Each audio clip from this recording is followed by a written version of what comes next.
A large part of Nelson Mandela Bay, specifically Summerstrand and Humewood, have been without electricity since Friday afternoon after attempted cable theft damaged a major power line. Although this is expected to be repaired later today, residents and businesses now have to grapple with stage 4 blackouts.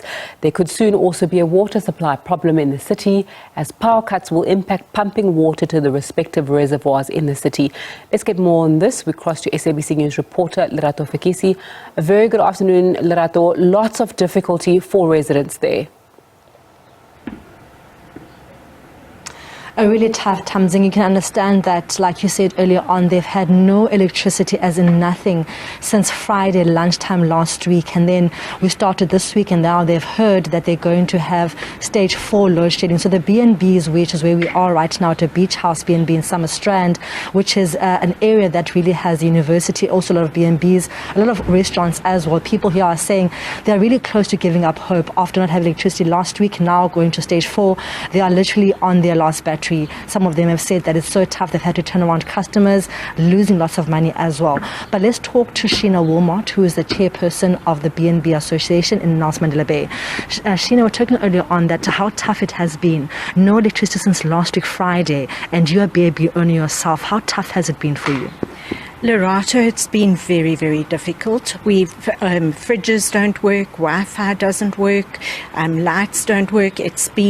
Everything is down, and we have had to try to struggle along. We've had to turn bookings away because you cannot expect somebody to come and pay and then they can't even have a hot shower or put on the lights. So it's been extremely tough, with no end in sight. And as soon as they do put the electricity back on, when they're able to restore the cable, then we go straight into stage 4. So it is all really, really difficult. It seems like your troubles aren't ending. No electricity since Friday, and then now once things are restored, eventually there will be, then you're going to go into stage 4 load shedding. So you're looking at about 6 or 7 hours in a business structure which needs people to come in, that you have got no electricity. How tough then is it going to be, and what plans have you guys tried to put in place now to survive at least this week? For the majority of bed and breakfasts, they haven't had generators put in, so it's been a case of needing to know when there will be electricity so you can let guests know. Those who do have generators, it is costing a fortune in petrol. You know what the price of petrol is now per litre, and you have to run it 8, 9, 10 hours a day just to try to keep the fridges cold and yourself going, being able to answer emails and do things like that. You can't charge your cell phones, you can't charge lights, with the, emergency lighting, etc. So it has really been a very, very difficult time for people to even survive. This on top of last year with COVID and bookings cancelled and people not travelling. I think the bed and breakfast and hospitality, hotels, restaurants, we're on our knees. We just can't cope anymore with all these things that just come one after the other. It's like waves hitting you, knocking you down.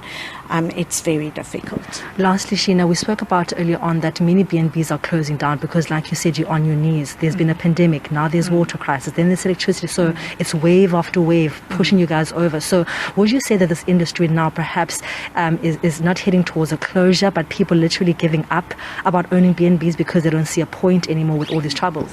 That is definitely a problem. I think people are letting staff go, so your unemployment rate is increasing. So wherever you turn, it is dire. So we are desperate for things to normalise, for us to be able to continue running our businesses and providing in these. Just look at this beautiful garden, and you've got to turn guests away because you just can't give them what they need when they need accommodation. Well, that was Sheena Wilmot, who is the chairperson of the B&B Association Port Elizabeth, just speaking about the dire strait that B&Bs here in Summerstrand and Gqeberha find themselves in. And she was saying that they're literally on their knees. They've had to survive a pandemic now, they have to survive a water issue, and now electricity issue coupled by stage 4 load shedding, saying that many are moving out of their B&Bs, selling them because there's just no more hope for B&Bs here in this metro. But for now, let's go back to you in studio.